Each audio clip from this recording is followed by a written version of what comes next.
Miabot na sa kapin 2 milyones ka pasahero ang nakagamit sa Cebu South Bus Terminal nga gamit ang automated ticketing system pinaagi sa Top Card. Ang ika-2 milyones nga pasahero nga tagalungsod sa Barili naswertihan gayud.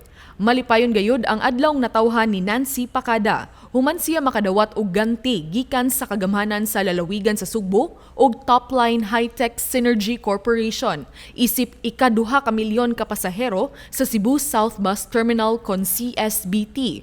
Usa og tunga ka tuig ang milabay sukad gihimong automated ang ticketing system sa maong bus terminal aron mahimong paspas, cashless ug luwas ang mga transaksyon sulod sa CSBT.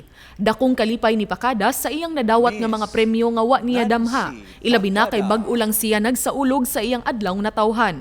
Nakadawat siya og dasig Sugbo cards nga adunay sulod nga 10,000 pesos. Suroy-suroy Sugbo Top cards nga adunay load credit nga 5,000 pesos. Cash prize nga 10,000 pesos ug uban pang giveaways gikan sa Topline kaniadtong Martes, Agosto 23. Kuning isa kay kuyog sa akong mga anak pa daw sa mua.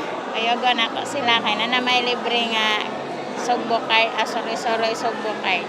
Karon nga napahimutang na ang maong sistema sa South Bus, matod ni Topline Chief Executive Officer Eric Lim, nga isunod na sa Kapitolyo ug sa Topline ang pag-automate sa North Bus Terminal. In the beginning, when we proposed this to Governor Guan, it was the height of the pandemic, and then we were talking about automation and everything else, and we're happy that si Gov was really keen in automating the South Bus.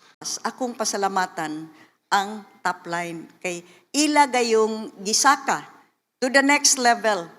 Ang atong na anda na nga palit og ticket under this system way makalusot. Kay lagi didto pa lang sa terminal accounted for na matag pasahero. Kay dili naman ka makasakay kung walay resibo.